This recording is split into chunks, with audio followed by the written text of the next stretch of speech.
Welcome to this episode of Barbells N Bourbon. We'd like to call this a streak as we've gotten a couple episodes out now in a row, which is something we haven't been able to pull off for a couple of years now, but we're going to hopefully keep this thing going. In this episode, we talk about differing opinions and kind of cover a full spectrum from looking at it in research just to general thoughts and theories on how things work and why they're important, but also how to work with them and around them and what you do, and potentially not let them consume you if that's all that you're focusing on and trying to work through. So, as always, we review some good bourbon as well. Good conversation. Hope you guys enjoy, and we'll talk to you on the next episode, which, as of now, we're totally planning to have happen. Enjoy.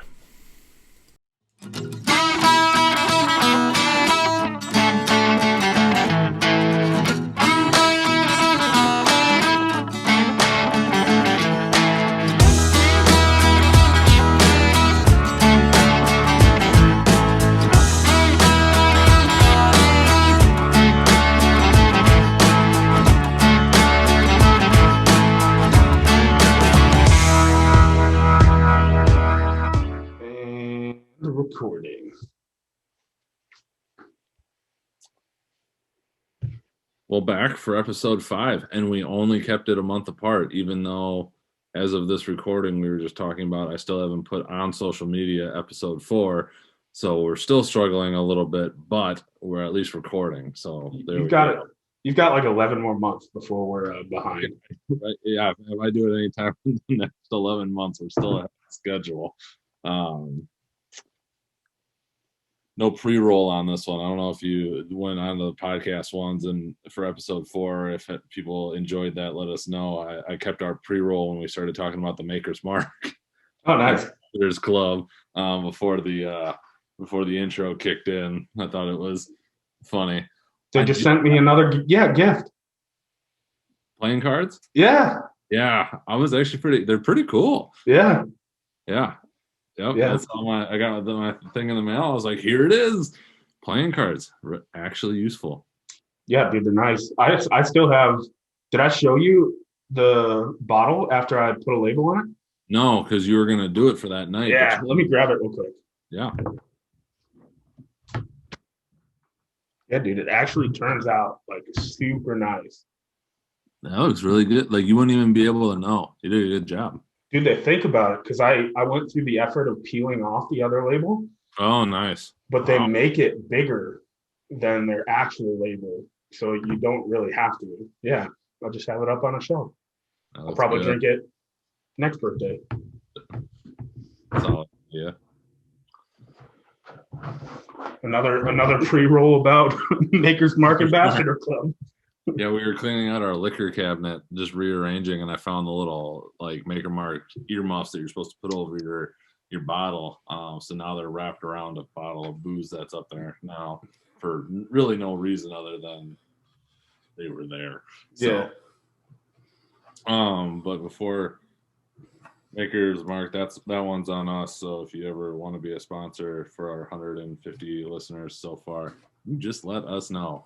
And I will have to post to social media so we can actually tag them in it, so they're aware that we exist. They'll like what are you drinking? Rambling. So I am drinking not bourbon, but I am drinking Glenmorangie La Santa, one of my go-tos. It's a real sweet finishing Scotch. Glenmorangie, can't go wrong. Any of the Glens, I think, are pretty solid. I'm biased. I have to give it like 4.5 glasses because it's one of my favorites. I haven't had that one, so I'll have to check that out. And I'm drinking it out of a nice beer glass from Fort Worth, Texas. There you go. Ryan Sons. Prost. Let's tag it too. I got to write all those down so I don't forget. I have, which we just so eloquently Googled how to make sure I pronounce it right. Nika coffee grain whiskey, Japanese. I've had obviously this one.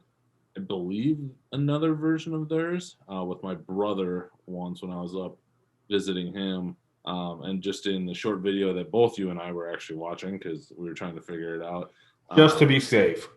Yeah, the very Irish guy who had a nice display of all his whiskeys and bourbons was saying that he thinks scotches have to watch out for this, but also so do whiskeys. And that, I think, is the interesting thing about it is I don't taste any of the coffee flavor if they're supposed to be, but man, this stuff is smooth, like super smooth. So in that regard, yeah, I'd probably go with the 4.5 glasses out of 5 too. I still enjoy a little bite to my bourbon, but this is a nice change up, and it is super smooth, especially when you drink it out of my bullet bourbon, whatever whiskey glass. I feel like that's cheating. I mean, I feel like the way we approach this thing is we're just like shotgun approach to as many whiskeys. Call out in a night to see if somebody be like, oh hey. So really, we need to start trying to find like local ones to see if we can pick them up because maybe it'd actually be useful. I got my brother a bottle of Driftless Glen, which I think is out of Baraboo. That he said is really good, so maybe we'll have to hit them up. Yeah, there is a distillery in La Crosse, isn't there? Yeah. I'll have to bust that out for the next one. Yeah, the distillery in La Crosse does a light rye whiskey just because they're so new. They haven't had a chance to age it, but then they did this other. I feel like it's supposed to be more like an after dinner esque drink. It's a rye whiskey, but it's got a bunch of different flavors in it. Really interesting, but tasty to have. And then I was going to bring it out tonight, but didn't. A colleague of Kelly got us a bottle of bourbon cream from Buffalo Trace. Okay. And that over some ice is good stuff. And it's also very good in coffee. So for our next one, I think what I'm going to have to do from now on, because I don't think I've truly sampled a whiskey on air yet. I think I'm going to go and buy a really cheap bottle that I've never heard of, and then a moderate bottle that I've never heard of, and then hold my horses for another month and try to not have them before next time we shoot. Fair enough. And then also, as I did on the other one, I've still got we'll call it the daily drinker, the Jesse James whiskey. Also a big fan of Rebel Yell. That one's just upstairs. So yeah, you're smarter than me. I just sip on my more expensive scotch. I think you're just more sophisticated than I am. So I am drinking out of a stemmed glass. I do have a little whiskey sticker down here. I should have used that so I could have looked really official. Yeah, I don't actually own any whiskey snifters. I just have like beer glasses, and it just looks like a really large one. Yeah, I picked the smallest beer one I had.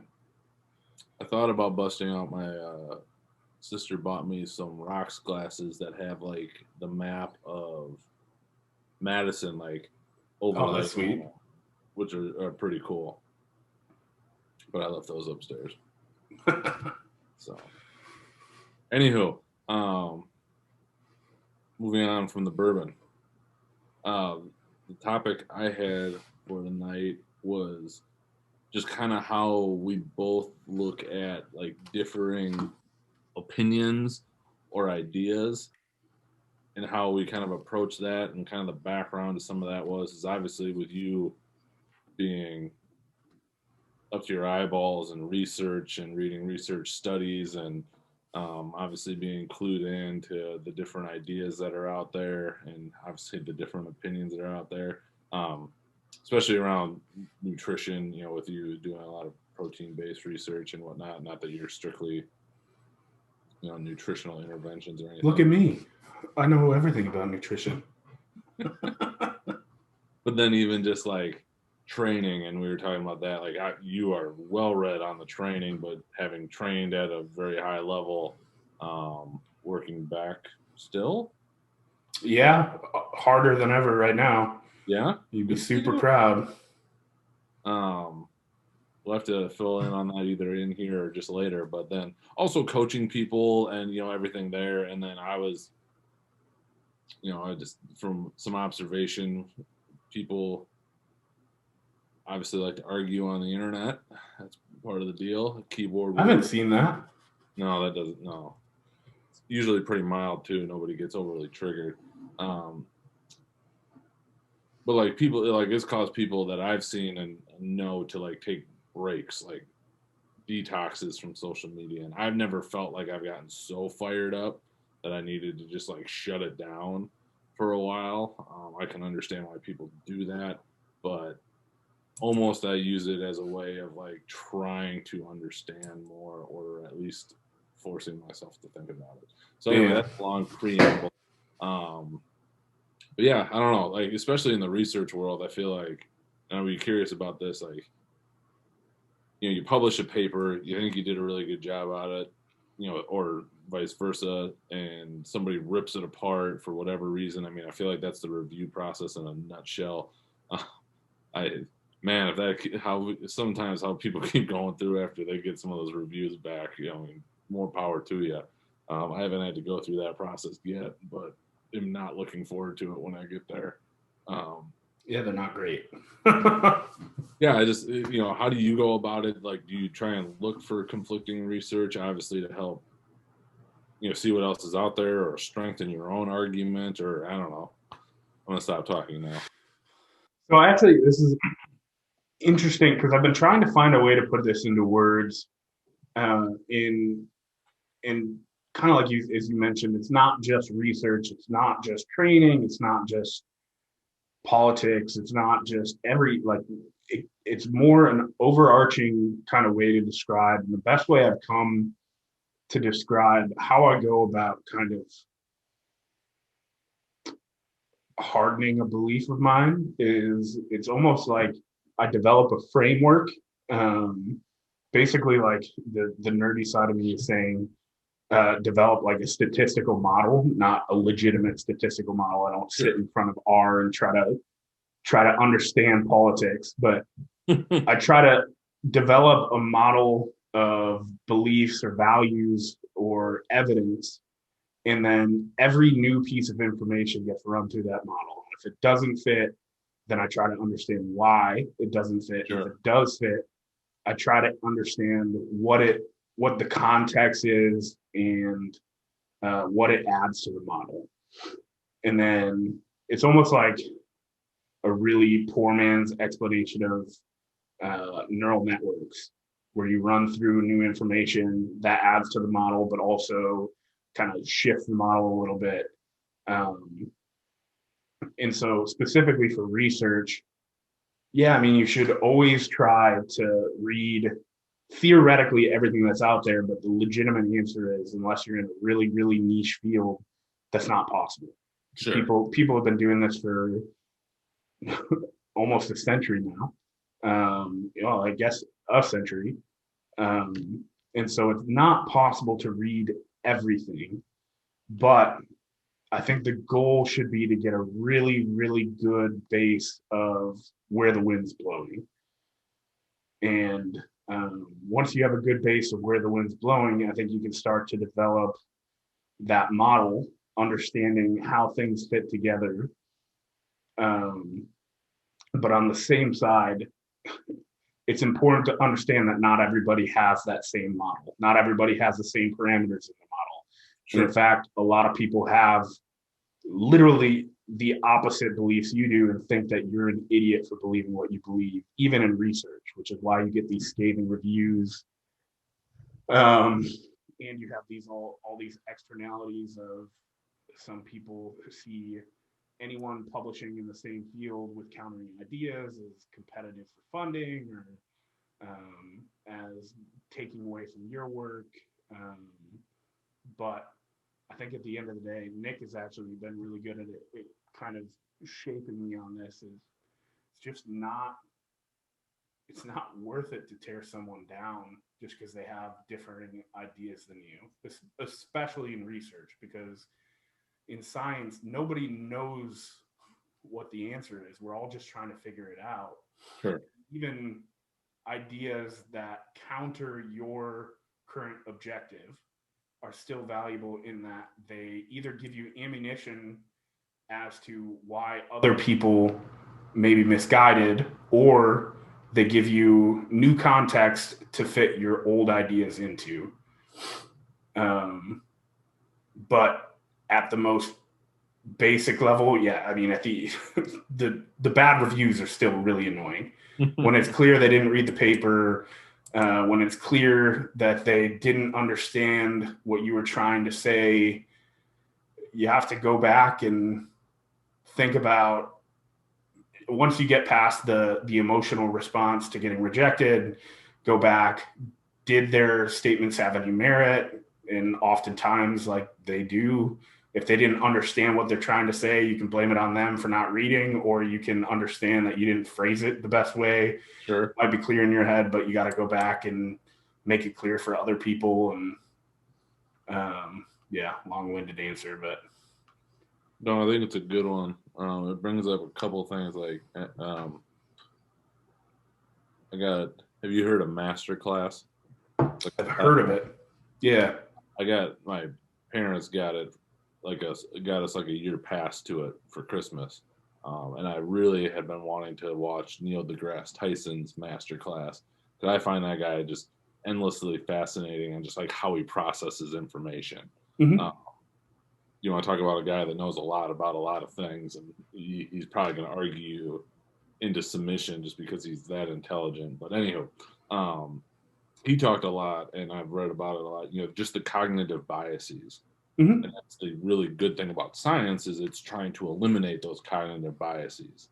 Especially confirmation bias, where you're only pulling in things that add to your argument, but you refuse to look at anything else that might contradict it. And I think people don't like that because it is contradictory. Like they take it as like a personal insult. Yeah. Well, I think even science isn't perfect because, like, there's a huge amount of cherry picking and leaving. Like, this is why clinical registration sites are becoming mandatory in a lot of journals. This is why R has been the statistical method or statistical program of choice, because you can publish your code. There's a lack of transparency in not all classic science. I'm not saying like everything was bad. I'm not saying it was bad at all. I'm just saying for domains which are undergoing some sort of reproducibility crisis or are subject to very small sample sizes, like exercise physiology or metabolism, it doesn't hurt to be super transparent, because what you find in 8 people doesn't define the world. No. So, yeah, it's just a mini rant, but yeah, confirmation bias is still rampant in science. Well, and that was kind of my next point. You kind of brought it up with like, even some of the craziest ideas, it works for some people. Yeah. If there was one thing, and this could be anything, that worked for everybody or the vast majority, we'd all be doing it. We talk about it all the time, and I talk about it with my students, and all these different techniques and different things and whatnot. Like dry needling was the thing that fixed everybody. Why would not everybody, PT, Cairo, anybody that could get the certification, do it? I know plenty of really good other practitioners that will never touch a dry needle, and they will get fabulous results for people. Not everybody, but a vast majority of the people that they encounter. And it's just too complex to not be open to differing opinions, because it's just not that simple. It's not that binary.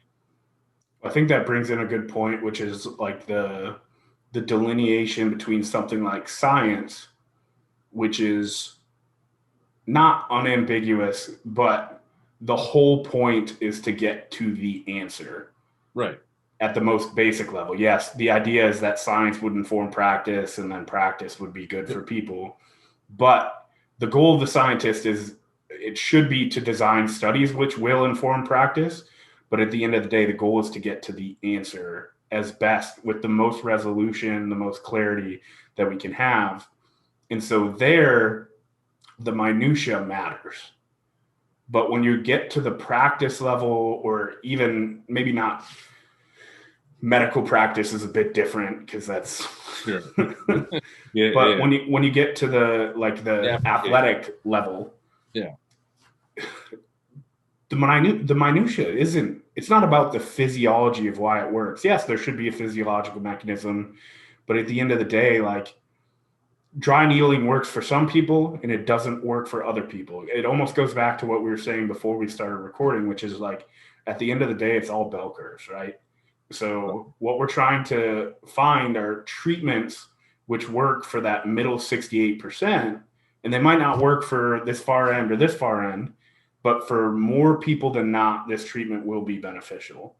Agreed. And the further we can get to the more people that it will work for and the less that it won't work for, the better the treatment.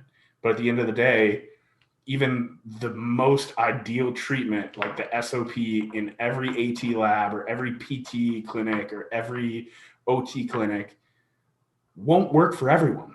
Right. And there's no way you can say it will. So I think when people are arguing on social media, a lot of times they're both correct. But it's about defining what we're, the argument or the debate, discussion, whatever the topic to be discussed is almost more important when you start having that sort of debate than is the outcome. Because oftentimes people just say, oh, dry needling's great. And somebody's like, oh, it didn't work for me. Those are two different things. Dry needling is great and it didn't work for me. Those are two different levels of resolution. So I think a lot of that frustration that people feel oftentimes can be diffused almost immediately by just stepping back and thinking, is this person saying what I'm emotionally responding to, or are they saying something that is self-evident to them that is unarguable? Right. I mean, isn't context everything? Yes. But context is lacking in everything. Well, yeah, right. And I still get frustrated by this, but I understand it better, and I've started using it more. The place I stole it from is Stu McGill. He's a PhD back biomechanist up in Canada, and I understand what people ask him certain questions, like what they're trying to get to, but I applaud him, as frustrating as I know he knows it is, but he doesn't care anymore. It's seemingly his answer is, well, it depends, because your back pain and my back pain, even with the exact same diagnostic, whatever, imaging and evaluation, are still two very different things, because what you're trying to get back to doing and what I'm trying to get back to doing, it's all dependent on those things, and you have to take that into account.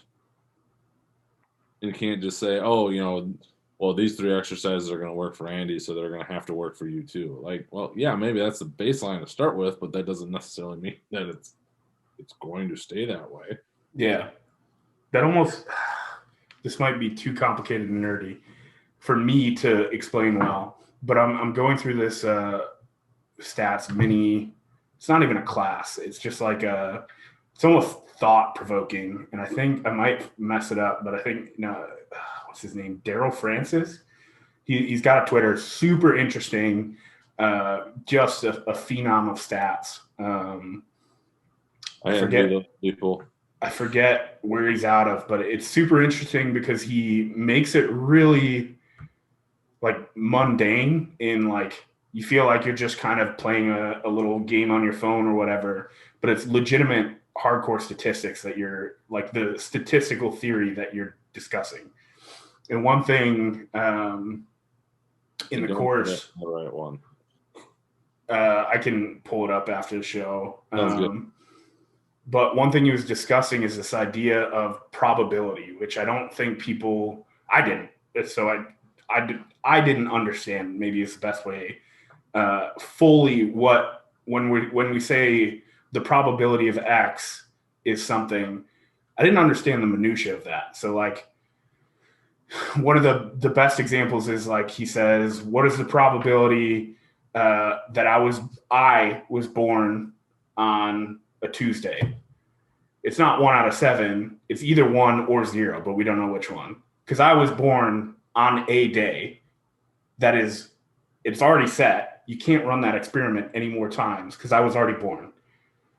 What probability is if you ran that experiment like a huge number of times, what is the proportion of people that would either say, if we're talking about dry needling being effective, what if you ran this experiment 100 million times, what is the proportion of times you would find that a person benefited from dry needling versus didn't? And so at the most nerdy level, which is how I think about this, is like when somebody says dry needling worked for me, that probability is set for them, at least it's 1. Mm-hmm. But they're not saying anything about the probability that dry needling will work for a random person with a random skeletal muscle condition, right? So it's almost 2 arguments. And that's where I think a lot of the frustration happens. And I'm guilty of it, as guilty of it as anyone. But I think it's important to just take that step back and try to understand what people are saying instead of launching into a tirade. It just makes you less frustrated. And I'm saying that from personal experience. Right. And I think that's a huge part of it too, you know, like I was mentioning earlier. Like I don't, you know, I've seen people, you know, I'm signing off for a month and it's been for different reasons. And some of them I can say I understand better than others. I can't understand, you know, because I'm not in their shoes, but other people I can, just from watching them, I can probably see where they're coming from on why they're taking a break.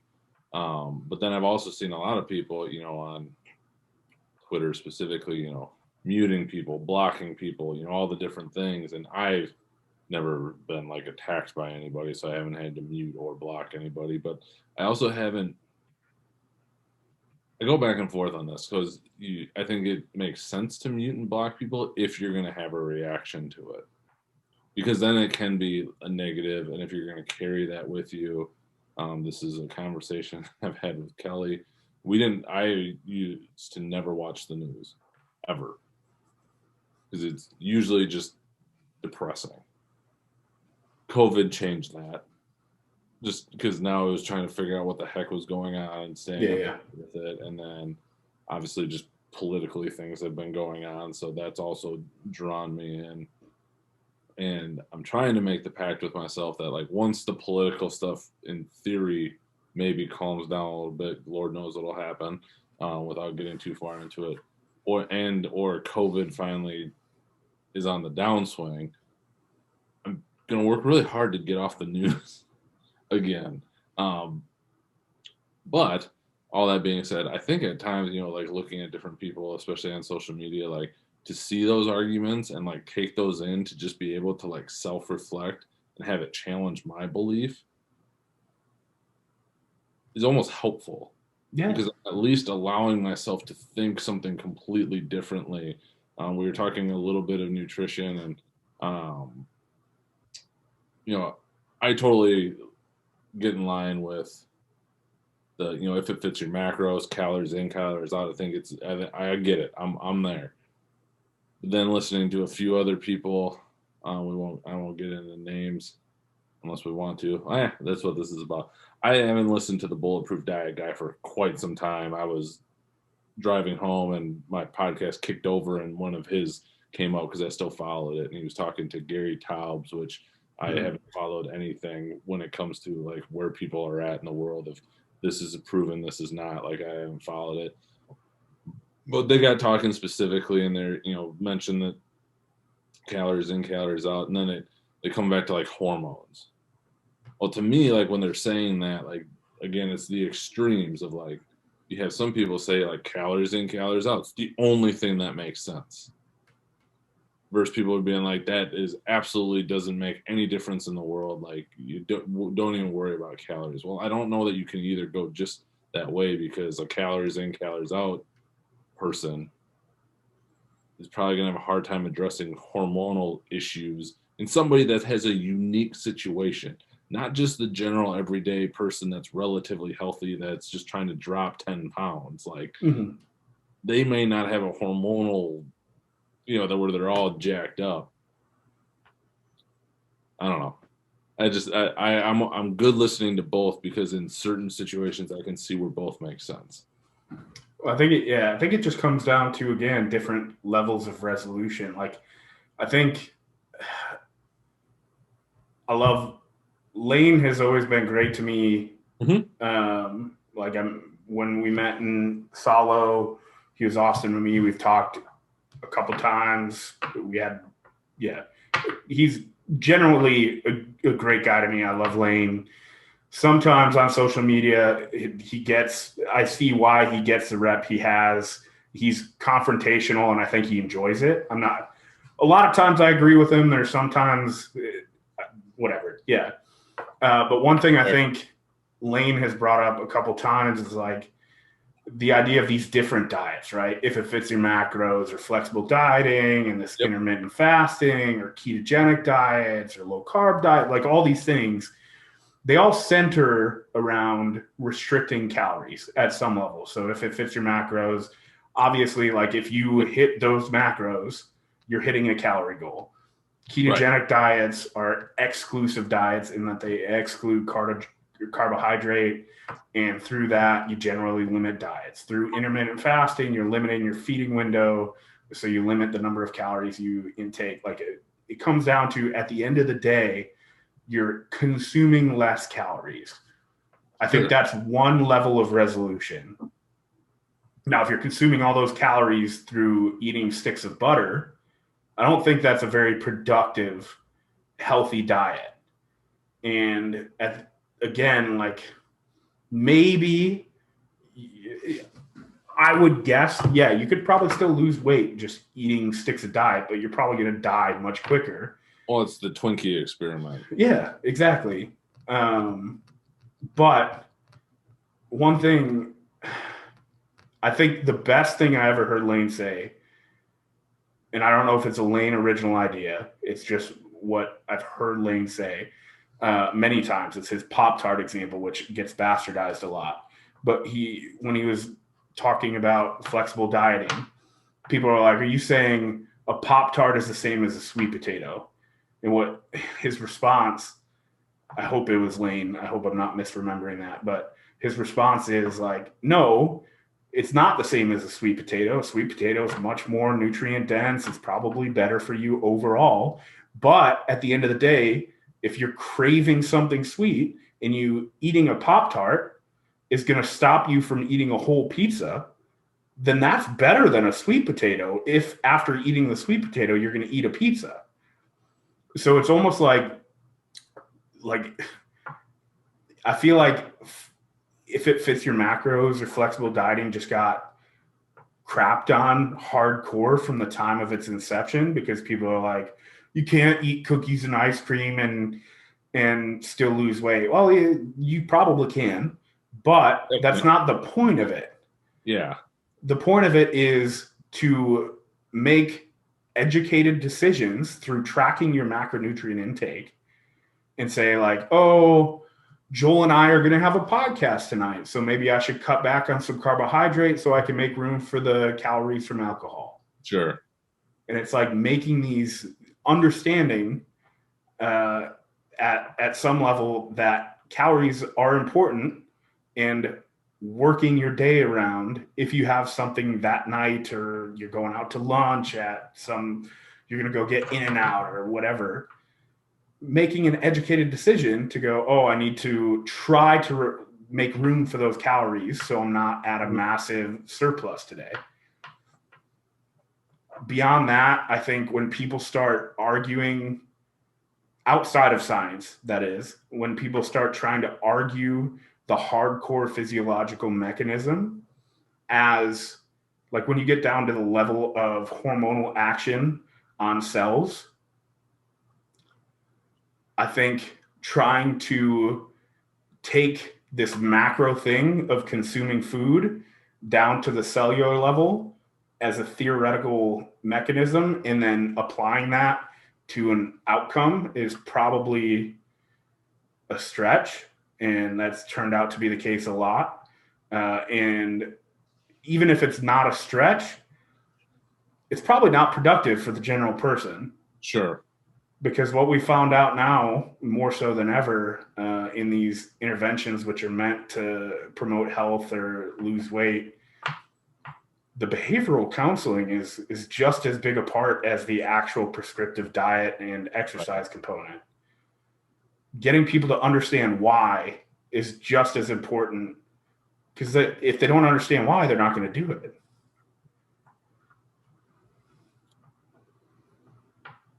Amen.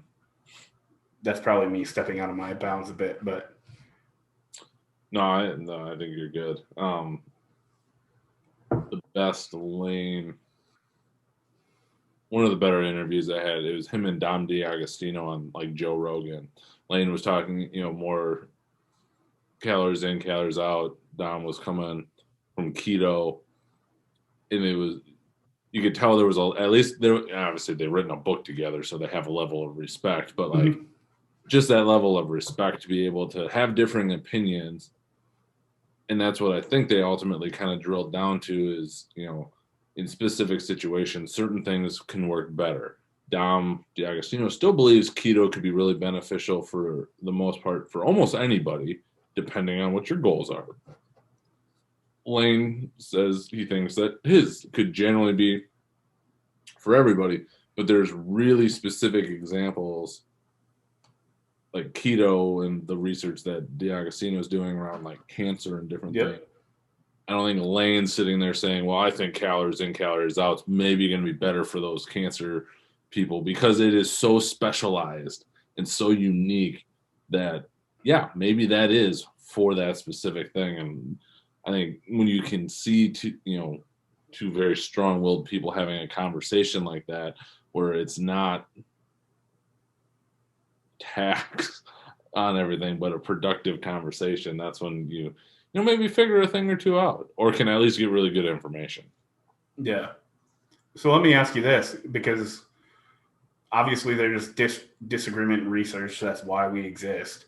But at the level of practitioner, obviously, like, you see athletes almost every day, maybe barring being locked in your home. But yeah. Outside of the pandemic. Yeah.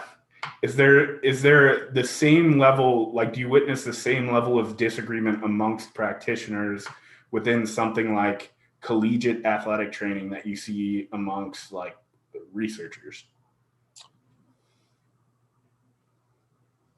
To a degree, yes. Trying to think of the best way to go about this. I think there's a lot of, well, we've always done it this way, so we're always going to do it that way. And just as probably a simple example, but depending on the 17 people that listen to this, like, ice. Ice has been a thing. Oh, yeah. The last however many years, 5 to 10, starting to be called into question. Well, I was taught and always did and always thought that, you iced after practice. You never heated anything that might have a little swelling. Ice for everything that was sore. But for me, watching a couple videos, about why not to ice and just letting, being open to the idea, it got me thinking, like, huh. And what it ultimately led me to is like, okay, ice, the people were arguing that it could do damage. Okay, I get where you're coming from, but I don't know that it's doing that much damage. But ultimately, what led me to is like, well, could we do this better? Is there something else we could do instead of icing that is ultimately going to lead us to a better result? Well, I would easily, in my opinion, argue that, oh, my hamstring's a little sore and tight. That instead of just wrapping a bag of ice on it, you go hop on the bike for 5 minutes, cool down. There's a whole, debates about if rolling out actually does anything, but you spend a little time doing some soft tissue work, maybe some light stretching. So it takes you 10 minutes instead of just getting a bag of ice wrapped on. Man, you're probably going to feel a whole lot better if you spend that 10 minutes. And so that's really the approach I've taken in just working with like students and even staff to some degree. Is I'm not saying right or wrong, because if somebody thinks they need ice because that is what's going to fix them, by God, I'll give you a bag of ice. But could we do something that would ultimately be better for you? Mm-hmm. And so that's the kind of the approach I've taken. And then just, kind of along with it, trying, I don't pretend to be an expert at reading research. I feel like I'm one of those like know enough to be dangerous kind of types. Not correct, but dangerous to at least, pretend I know what I'm talking about. You can find so much that's contradictory. And so, like you had mentioned, kind of creating your model and your framework of, I generally have an idea as I've challenged it over the past however many years and will continue to, of what I think makes sense. And so then it's trying to find pieces to either add to that, maybe deter it. I don't do much icing anymore ever. And people don't ask me for it because we've had good conversations about it and I've gotten them to buy in. I don't do a lot of those. But I always use this example with my students is like IT band syndrome, which is it's a whole other discussion. But like, I distinctly remember there was one article, and I don't remember all the details, which I would need to go back. But like lateral hip, posterior hip strengthening, it's going to help you out. Going to make all the difference. It's going to help in resolving IT band pain, especially around the knee or wherever it was. Perfect. That makes a lot of sense to me. If you can strengthen up that lateral hip and posterior hip, got some better, control of where your leg's going. Hopefully you can kind of help align, in quotes for people listening, your biomechanics. I'm on board. Well, then you go and I read 3 articles later as I was trying to figure out IT band syndrome. All that strengthening stuff is worthless. Didn't have any outcomes. Literally was the same as doing nothing. Okay, so what am I supposed to do? Just sit there and stare at the person and hope they get better? Like, that's how I kind of looked at it. And again, I don't know that I didn't dig into the methods or what they did or whatnot. But to me, not doing something didn't make a lot of sense. Whereas most of the people that get IT band syndrome, distance runners, whatever it may be, might not be the strongest through their hips. So it's probably going to benefit them anyway. So why not do it? And that's kind of the approach I've evolved into and taken of like, okay, what can we do that's probably going to have a positive result with little to absolutely no negative effect? And then I've tried to get a lot better of like, when I read research, I'll read the abstract, read the intro, look at the discussion. And then if there's something that really catches me, I will go back and then dig into the methods. Well, what did they actually do? Who'd they use? What was the demographics? What was the protocol? I don't do well with the results yet because I just don't understand all the stats as well as I would like to. But that's what I try and pull out now to add to my clinical practice. So I've got a NCBI update for dry needling. I get weekly emails on the latest with dry needling. I just saw one posted today in a PT journal about dry needling literally had the same beneficial outcome or the same outcome measures as sham dry needling. Well, does that mean I'm never going to dry needle somebody again, or I'm going to just do sham? Probably not. And I haven't done this, but I'm probably not going to just throw a needle into everybody because I don't know that you absolutely have to.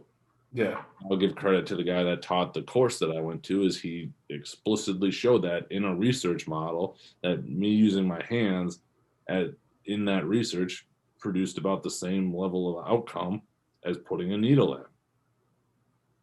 Okay, well, unless I really think we need to put a needle in there, I'm going to try and use my hands first. So, Well, here's an interesting thing, which I guess is a bit off topic for what we're talking about, but more relevant, I guess, to the overall kind of theme of. I mean, I guess we're 5 in. It's hard to say we have a theme, but what we agreed upon, the theme being, sure. how much of, like, even if that research article is correct, like dry needling is just BS, it doesn't work at all. Here's an interesting thought, but I think one that you've probably thought over at some point. How much of the benefit of dry needling, or at least any treatment that might not work, do you think is from the treatment versus just the opportunity to kind of dig a little bit deeper with athletes that you're working with to kind of get at the minutia of what maybe they didn't think was important, like they haven't been sleeping, well, I have been having shin pain and I was scared to mention it, whatever. What do you think people are missing as far as like people who just write off those treatments and therefore miss opportunities to have those type of interactions with either patients or clients or athletes? I think that's a huge point. It all depends on your definition, I think, as a clinician. Our profession, athletic training, is pushing for evidence-based practice. And really it comes down to defining what do you mean by evidence-based practice. To me, if you take it by specific definition, that means you are following the evidence. Well, the evidence can be contradictory, back to my point of, like, do you just stare at them then, in terms of getting better? So then it becomes like, now it's all semantics. Is it evidence influenced practice? Is it evidence guided practice? Or is it the evidence based continuum, or like kind of this continuum, or some people refer to it as a tripod? You're taking in the best of the research, because as we've talked about, you're trying to find the answer. You're taking in your expertise, different from experience, two very different things. But you're also, taking in the patient's expectations and beliefs. So if somebody truly believes that me taking a metal tool to their hamstring is going to make them feel that much better than me using my thumb, I'm okay in the context of those three things using the tool, because I know it's going to make a bigger benefit for them. And to me, that's still following some version of evidence-based practice. And I know there's some out there that, if it's not rehab, then it's shit. It's, evident, that is what is the only thing that has been shown in the evidence to work. And that's where it's hard to go from evidence to clinical practice, because I've seen other things work. So what do you do? Yeah. Well, I think yeah, it's something that it's one of the digs I have with like the purest evidence-based practice type folk is that, okay, yeah, you can take in the evidence, which is important, but we're not in a lab anymore, which is like, it's almost like the opposite dig. I see both sides of it, obviously, because I was more in the practitioner side for a long time, and now I'm fully in the research side. And one of the digs practitioners have with researchers is like, well, that fancy stuff in a lab is different than what happens in the weight room or in the training room or in the clinic. And then one of the digs researchers have with practitioners is like, you're not following the evidence, like you're not paying attention. But I think and that's not everyone. I've met some fantastic practitioners and some fantastic applied researchers. Right. But I think what both who kind of subscribe to that ideology miss is that we're not working with research participants who are dichotomized into this worked, this didn't work. You're working like specifically with collegiate athletes, like you're working with people who aren't always 100% bought into their sport, and they do go out to the bars on the weekends, and they don't sleep, and they do stay up late, and they do eat like shit. And so one thing that I think is super important, especially maybe more so at the D3 level where it is kind of colloquial and it's gets pretty casual, is like getting to know the clientele, because then you have Joey coming in from a 20-mile run, and if he didn't know you from Paul, then he's not going to say anything. But because you're Joel and you spend time and you're understanding, you're a good guy, he's like, hey, my shins have been hurting a bit, and today they were really bad, and you can pull him back before he has those stress fractures.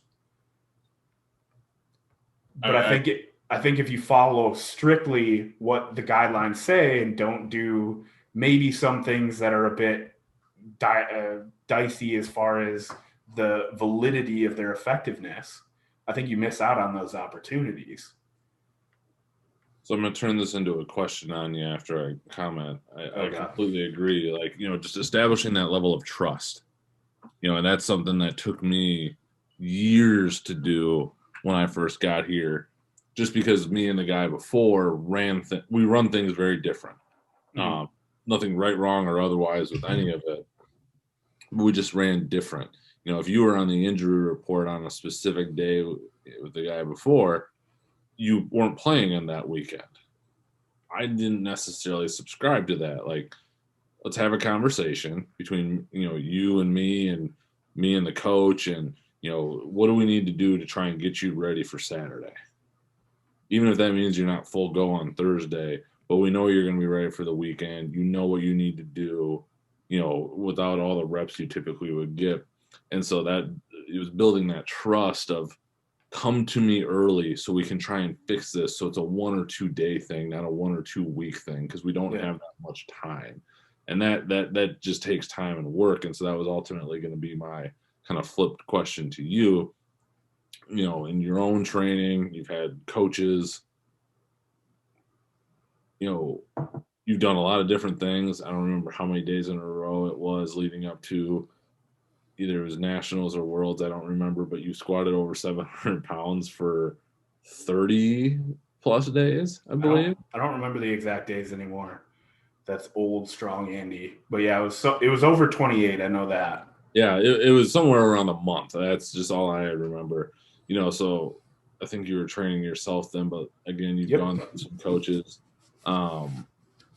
Where, it might not seem, and you just had referenced earlier, like you're in a really hard training block. Well, those can be the times where it can be really hard to buy into whatever somebody's trying to sell you. But, from your point of view, how have you personally worked through that, or even in the people you've coached where they're like, dude, this isn't going how I want, and you kind of got to go to them and, trust the process. So I think I've been blessed early, and I'll give credit. So obviously I had high school coaches, but in high school, you're just almost pre-programmed to like have beef with your coaches at some level. Like, so it's hard. Like I look back now, sure, and I love every coach that I've ever had. Yep, and you just want to go back and apologize. Yeah, such a turd. Yeah, I'm lucky I realized that early enough with some of the most influential coaches in my life that I was able to assistant coach under them and get that opportunity to say I was wrong and say I was an asshole, whatever. That said, in the moment, the first person who was a practitioner in my life that I really who demonstrated to me like the above and beyond, the idea of in my 15-year-old head, the ideal practitioner was a chiropractor. Don't tell Kyle that I had a chiropractor before him. But his name's Andy Asbell. He's in Boston. He was absolutely fantastic to me. My family was not well off when we were growing up, didn't have chiropractic kind of coverage in insurance, and we worked out a deal where he'd see me for a reduced cash price and made it work. and would go above and beyond with treatments that I didn't know what they were. He would do like TENS units and do this heated kind of relaxation stuff. He would spend more time with me than I paid for.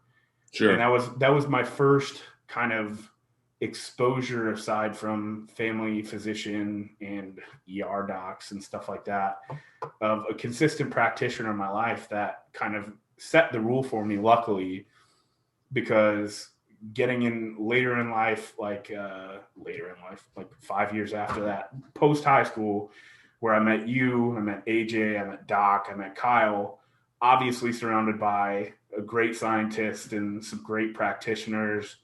Like my next coach, I coached myself at the time, but then I had arguably my favorite person in the whole world, Mike Tashir, coach me, which I am so blessed to have had. I think I was very blessed in that I recognized that if I had an issue, I could immediately come and it would be taken care of, or at least addressed. So like a couple examples. I guess the first example was me tearing my PCL training and in the middle of a squat at a gym in La Crosse, and sending a text immediately to Joel and asking him if he's on campus, driving to campus. Late for like a basketball practice. Yeah, it was a basketball game. Oh. And I remember I limped, I parked in front of Mitchell, limped inside, limped down the stairs and saw the AT room was locked, texted you again, you said you were upstairs, and I was so mad because my knee hurt so bad. And then I guess that's one of the luckier moments of my life, as messed up as that is, because that's how I met Doc. And so having a practitioner like Joel in my life, who's demonstrated time and time again that he's understanding, he's helpful, he's willing to go the extra mile, I felt comfortable just immediately shooting a text and being like, hey, I wouldn't ask a favor if I didn't need one. I need a favor. Can you look at my knee? Sets up with Doc. Doc takes a look at it. He takes care of me. We get that figured out. And then I have a meet set up with Mike, but Mike had been maybe not fully understanding of, because maybe I wasn't the most descriptive of the knee injury. No, not me, but like the training just wasn't going well. Like my knee hurt. I didn't feel comfortable. I wasn't confident. And one day I just broke down and I was a bit embarrassed because you should be able to power through anything. And I remember distinctly, I was in the lab at TCU. I was an intern trying to train. I just broke down, got really frustrated, and finally sent a message to Mike. And I was like, hey, man, this isn't working. Like my knee, I'm just not confident in it. I don't feel strong. I don't feel good about it. And he said, give me 30 minutes. And he completely rewrote a new block in that time, or at least the first week, planned out a new training cycle to lead me into the last meet in 2017, and had the literal picturesque meet of my life. So my experience with practitioners has been one that I wouldn't trade for the world, because I don't have any complaints about it. But again, I think it's only because through the people I worked with, their grace, and through just personal interaction, I trusted them wholeheartedly. Like Sure. I would have, if I went to a random doc at another hospital in La Crosse, I was going to say name, but that's probably not great. And they told me to take 2 weeks off of training like Doc did, I'd probably laugh in that guy's face. Yeah. No way I'm going to take time off of training. But because this person who I just met got the blessing from Joel Ludke, the king of all kings, I knew it was legit. And so I took his word. I trusted him immediately. I think it's really, really undersold the importance of getting to know the people you're working with. And it was the same thing, to kind of long-winded come back around to your question. When I was coaching, oftentimes I remember people like, I'm run down, I feel like crap. I'm like, do you feel like you're hurt? Do you feel like you're super tight, you're at risk of getting injured, you know your body well enough, you've been training long enough? Do you feel like this is an abnormal amount of hurt, or are you just tired, like you're fatigued? And if it was fatigued, then it's okay, we need to work through this. This is planned. You should be fatigued now, or if you're not supposed to be fatigued now, let's back it off a little bit. Maybe don't lift today. Come in, do like some barbell work, just do a little bit of stretching, kind of some cardio stuff, active recovery, go home. Because a single training session is not that important. It's stringing them together. But I think it's also the balls to say, when somebody is standing in front of you and saying, I just feel like shit, I'm really fatigued, and saying that's a part of the process. Right. But at the end of the day, realizing that, like, if you say that and it doesn't come out on the other end, you don't have their trust anymore. Right. Not to open up too much of a can of worms, just to kind of make sure we're closing this thing up here as we're rolling around to an hour. Coming all the way back around to the idea of, you know, different opinions and ideas. From your experience, like, what built that trust? You know, because there's a lot of people that follow the fringe, some of the fringe. There's certain companies out there that are mid-level marketing that you have to open up your own, you know, smoothie and energizing tea store in order to keep making money. Like, you know, and people follow it to the hilt. And if it ultimately ends up in their better health, okay, I'm okay. I don't know that that's always the case. So how do you, like, iron that out? I guess, you know, or even in your own personal experience, you know, yes, like me having credentials in a recommendation to Doc Erickson, but he obviously has the pedigree to back it up. Also helps that the fact that he enjoys lifting as well. Yeah. I don't entirely remember how you and Dr. Kyle got it all going, but I know we all met because of our episode 2 of the Clinically Pressed podcast. First guest, baby. Yeah, and the ESS 101 weight room. Yep. Still a great time. You know, I don't remember if it just started off of that, or if you were starting to talk around and we had more conversation, or you and AJ did. I don't remember. But, you know, how do you look at, even now, you know, I don't know your supervisor from anybody else. Obviously, I know he's very intelligent in what he's doing for research. But, like, picking that versus somebody who maybe is off a little further off the beaten path. So this might be a super Midwest thing, and it might just be kind of a mentality thing. But, like, me personally, it's almost like, man, it's a hard one to put in words. So basically, like, the only reason it's hard is I don't want to misrepresent. Like, I'm not saying that people I don't like as people aren't good practitioners or aren't good clinicians, but for who I would choose first, maybe is the best way to put it, is somebody I vibe with well. So, like, in the case of how we're sitting here tonight talking, was I had to apply to the ESS program. And to do that, like, it helps to have research experience.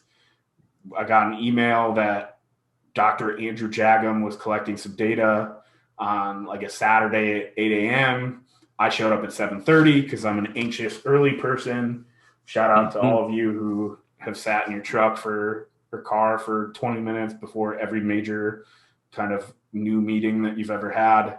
But I showed up early because of that. It was just dumb luck because it was right around the time I was going to Worlds, so I was out in the news a bunch because I did like a couple live interviews and they're running newspaper stories about it. And he had seen one of those. So when I showed up early, him and I basically got a couple like 20 minutes to talk, vibed with him well. He seemed down to earth, liked him, started taking his classes. He asked me to come on to Clinically Press with you guys. We all vibe pretty well. And then, so it's almost like, I guess maybe how I view somebody is inherently affected by like their effectiveness within their domain, or at least my perceived effectiveness within their domain. Like I typically just don't like incompetent people because it's not like incompetent people who are claiming to be competent by taking money for services. I think that's a dirtbag move. That's a big So through getting a good vibe and working with somebody, there have been times I've been burned. Like I vibe well with somebody. I'm like, oh yeah, I'll come into the clinic, see them, and they automatically start spewing some stuff that I'm like, what are you talking about? And then you just kind of sever that relationship. Yep. So how do I go about it? It's almost like maybe because I value or I understand how I am as a person that I could never work with a clinician that has to be like at least in the highest level kind of usage position, like in somebody like you, Doc, and Kyle, who Kyle I was seeing every week. You and Doc I would bounce ideas off of, and you guys were gracious enough to help me out. Like, hey, my knee hurts. What could it be? You guys are like, shut up. We can't say what your knee pain is. But I understood that I could never work with somebody that I had to be like an email like, hello, Coach Mike. I was lifting earlier and I felt like maybe I wasn't feeling well. Like I could never work with somebody like that. Sure. Not out of their fault, maybe out of just how I interact with people. Mm-hmm. So I realized pretty early on that I need to vibe with the person well. And if the credentials match and the vibe's great, then it's almost ensured to be at least productive for me. And as long as I don't mess that up, it's smooth sailing. That makes sense. Yeah, I think you got to watch out for any of these, with coming back to the differing opinions and ideas is there always an upsell? Yeah. Or you only get this if you buy into this, or, well, I'm the only one with this knowledge. Well, if you were, why are we having a conversation? Yeah. Well, I have to even say, I like, have that kind with Kyle, honestly, I've told him this. When I started going there and he started pitching some of the things like the DNS stuff, and I was like, me being the eternal and unrelenting skeptic, immediately I'm like, bullshit. I'm like, that's fucking nuts, dude. What are you talking about? But me realizing he had your guys' blessings and me liking him as a person, I was like, oh, fuck it. Let's see where this goes. Maybe I'm wrong. And holy shit, I don't know if it's effective, but it worked for me. I think it was one of the better things that I attribute to having such a strong brace going into my last couple meets. I think it was a game changer for me. But also, if it wasn't working for you in terms of relieving your back pain, I know I can say with confidence, Kyle would have been like, okay, then we need to relook at something else. or I'm not the person that's going to be able to help you. And that either making yourself obsolete because you don't, you're teaching someone to be self-proficient, and that doesn't mean you can't go back to them. That's you can always go in and get rechecked, or acknowledging that, hey, what I'm doing, I've taken you as far as I can go. Yeah. You need to go to someone else. I think people being able to have that where they don't have or pretend to have all of the answers. And that was the greatest thing when we had it up and running. And I would say this all the time to people when I'd have them see him in the AT center. Is, look, I'm dangerous enough. I went to a couple courses with Kyle. Like, I'm dangerous enough to get you started. But this guy does it all day, every day for a living. So we're going to have you start with him to make sure you're doing it right so you can feel it. And then I can help guide you along until you follow up with him again. Yeah. And for me as an AT and just the profession kind of unique is like, I'm not the best dry needler out there. If there's somebody who specializes in things, yes, you should go see them. I don't need to try and adjust everybody, because if I can have somebody that does it on a daily basis for a career and a living, I'm going to have you see them. Like, I'm okay deferring to those experts. I can give you good nutrition information, but you can sit down and talk to AJ, but please do. Like that, you're just going to get more from it, because that's what they're about. I could write a strength program. But if somebody wants to get really strong in 3 lifts, probably going to have them talk to you first. But only 3 lifts. If you would take clients. Yeah, or whatever. No, only 3 lifts. That's all I'm good at. Anything else on differing opinions and ideas and how to build those into your own thoughts and ideas?